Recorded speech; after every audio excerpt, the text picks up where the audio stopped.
So we want to focus a little bit of this discussion on the data and surveillance systems. So any comments or questions? Well, let me start with one then. One of the problems that you all have alluded to is the fact that the data really are pretty lousy in terms of the various enforcement and other systems across the country. If we were talking about other types of things besides traffic safety, we'd have the same problems with those systems. Have you got? Could you talk a little bit about what the real barriers are to getting some harmonization and some standardization? I mean, are we just talking about they don't have enough dollars, they don't want to do it, or there's some philosophical problems? Why is it we can't get these data? I think that's $1 million question. I mean, I know that, I'm not trying to put the CDC on the seat or anything. I'm just using this as an example that, to get an item included into the survey is difficult, and you have to actually petition and submit the question. It gets voted on, vetted, and so forth. I was referring more to the legal enforcement traffic side of things where we have, no, I understand the BRFSS problem. So you don't mean like the population surveys, you're talking like the national data sets? Yes, that come out of police, Department of Justice, I think maybe Jim can talk a little bit more about justice data. The challenge with justice data is that a lot of jurisdictions don't include it. They don't report it, so it doesn't go into the files. Am I correct about that? I mean, no, about uniform crime statistics, the FBI statistics, for example. We just don't have, it's just under-reporting. They're just not submitting the data. Smaller law enforcement agencies don't all submit their DWI arrests to the FBI, and there's no sanction for that. I mean, the FBI asks for it, but the state police are real good at it, but the smaller agencies don't report it. I know in New Mexico, I think the FBI reports 20,000 DWI arrests, and I've had people in New Mexico at the state level tell me there's 40,000. So it can be that far off. And so we've got to have more accurate data. No, I agree. So what do you think the underlying problem is? Is it just resource? They don't want to? They some political issues? Well, I mean, all of the above. Yeah, it is all of the above. I mean, I would say in every study that I have included data from law enforcement, that has been a challenge.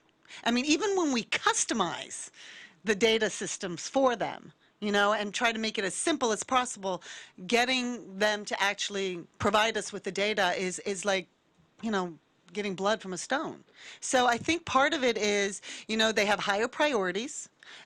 This often isn't, well funded. We can only provide certain amounts of money for maybe, a research associate or assistant to go in and collect, the daily reports and then enter it themselves, so the cost comes to us so that they don't have to be burdened with it.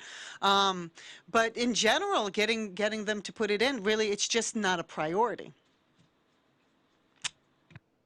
But as Tara mentioned too, very few states are able to track an offender from arrest to prosecution to final disposition and then to whatever the sanction was, and then whether they paid the fine and whether they had an interlock or whatever. Right, we need that. We need that to see what happens to these people, and we don't have it. Yeah, and I want to comment that MAD does it. And, I have a particular interest, and JT knows this, in child endangerment laws, and so I've been. It's been impossible to look at court data. It's just, I mean, and MAD will go into certain areas using the volunteers just so that they can track a case, because we can't get it from the courts. So, and JT, I'm sure, can talk even more about it. Carrie, then Tim, and then we'll move on. I just have one question. Do you think that there's one state that you would hold up as an example of a state that has the best information system that you've seen, and what are the qualities of that state that we could hold up as an example of, like, look how great Montana's doing? Wow. I guess it would just depend on what we're looking at. I mean, California really has SWITRs, which is a really good crash data system. I'd say California. And then New York State. You think New York? Okay.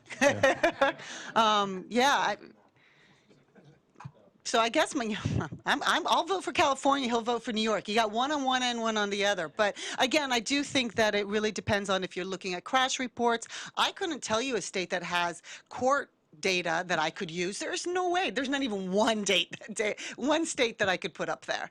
As you know, and as far as you know, For interlocks, probably Florida has one of the best systems, but it's sort of hit or miss as you go around the state and what topic you're interested in. Tim?